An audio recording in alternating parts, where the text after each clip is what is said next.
Halo kamera Demi Masa, kembali lagi bersama Demi Masa. Pada kesempatan kali ini Demi Masa akan membahas candi misterius di pedalaman Sumatera. Untuk tujuan apa dibangun banyak candi di kompleks percandian Muara Jambi? Bagaimana kisahnya? Tidak usah berlama-lama lagi, langsung saja kita simak. Ignatius Suharno, arkeolog dari Balai Pelestarian Cagar Budaya Jambi, menunjukkan sebuah peta yang berisi titik-titik merah dan garis meliuk-liuk biru.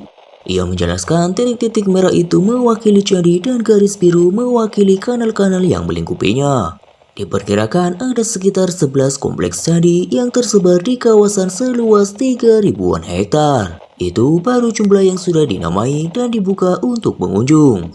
Selain itu, masih ada puluhan gundukan tanah yang diduga di dalamnya menyimpan struktur bangunan kuno.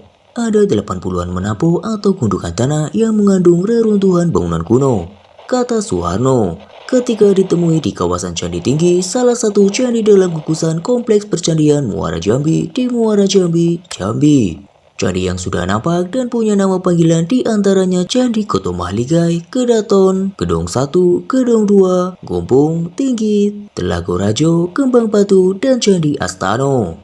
Datuk Ibrahim Akbar, mantan kepala desa Muara Jambi tahun 1980-an, menyebut nama-nama itu merupakan ciptaan masyarakat sekitar candi. Candi Tinggi misalnya dinamai begitu karena masyarakat melihat candi itu berupa gundukan tanah yang paling tinggi di antara lainnya. Kendati demikian, pria berusia 70 tahun itu belum lahir ketika akhirnya candi-candi di sana ditemukan kembali. Ia hanya mendengar cerita itu dari para pendahulunya. Candi-candi di Muara Jambi mulai ditemukan pada tahun 1820 oleh seorang perwira angkatan laut kerajaan Inggris yang bernama S.C. Crook. Setelahnya, berbagai penelitian pun akhirnya dilakukan. Di tahun 1954, arkeolog R. Sukmono melakukan peninjauan terhadap peninggalan purbakala di Sumatera Selatan. Ia kemudian mampir ke Muara Jambi yang dulunya masih menjadi bagian wilayah itu. Tempat-tempat yang dikunjungi antara lain adalah Candi Astano, Gumpung, dan juga Candi Tinggi.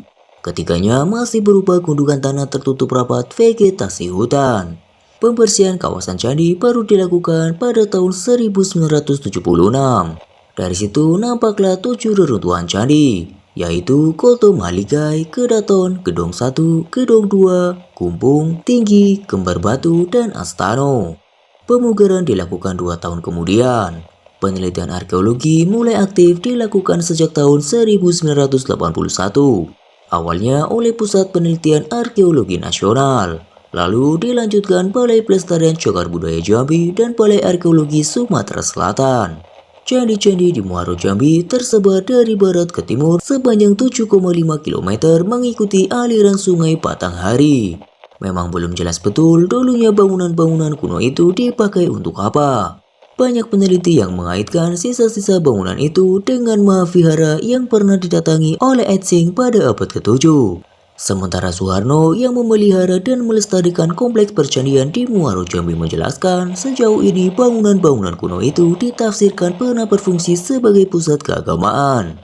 Perlu dibedakan antara pusat kerajaan dan pusat keagamaan. Masyarakat jika bicara candi pikirannya pasti ini pusat kerajaan, katanya. Padahal ini pusat keagamaan. Muara Jambi ini pusat keagamaan Buddha. Tanda-tandanya antara satu candi dan candi lainnya dibatasi oleh pagar keliling. Ini untuk membagi wilayah sakral dan profan. Ada kolam, setiap candi pasti dilengkapi kolam. Air melambangkan kesucian. Lanjutnya, itu dikuatkan hasil penelitian Musawira lulusan arkeologi Universitas Jambi. Khususnya di Candi Gumpung, dia melihat adanya bekas-bekas kegiatan agama pada masa lalu berupa temuan patah setengah lingkaran yang merupakan bagian dari stupa. Ada pula lantai pradiksina patah pada candi induknya. Pradiksina patah adalah lantai untuk melakukan ritual pradiksina, yaitu mengelilingi candi searah jarum jam. Di depan candi induk ditemukan pula 2 kolam. Sebelum ritual mereka mensucikan diri. Lalu mereka ke candi induk melakukan pradiksina. Kemungkinan yang di candi induk untuk para tertinggi. Nah, yang di perwara atau candi pendamping itu untuk umat kebanyakan, kata Musawira. Sementara Asyadi Mufsi, arkeologi Universitas Jambi ketika ditemui di Kompleks Percandian Muara Jambi mengatakan dengan banyaknya candi di dalam kompleks percandian itu belum ada yang membahas masing-masing fungsinya. Jika Candi Kumbung digunakan untuk kegiatan ibadah, bagaimana dengan Candi Kedaton yang memiliki begitu banyak ruang dan juga halaman? Di kompleks candi seluas 5 hektar itu ditemukan pula sumur dan kuali kuno. Kajian fungsi bangunan pernah dilakukan arkeolog Agus Widiatmoko dalam disertasinya. Kesimpulannya, bangunan yang berbakar sedikit, misalnya satu, diidentikan dengan bangunan keagamaan. Namun menurut pria yang akrab disapa Didi itu, penemuan arca Praja Paramita bisa dijadikan penguat pendapat itu. Tokoh itu identik sebagai pengetahuan dan kebijaksanaan. Ada pula arca Dwara Pala atau arca penjaga yang ditemukan di Candi Gedung 2. Di Muara Jambi, karakter penokohannya berbeda dengan di kebanyakan candi. Pun dilihat dari lokasinya, menurut Asyadi, gugusan kompleks percandian Muara Jambi secara keseluruhan cocok sebagai tempat belajar atau berupa mahavihara. Dalam membangun mahavihara, para pendirinya pasti memilih lokasi yang jauh dari keramaian. Jika tak di gunung, maka di tengah hutan.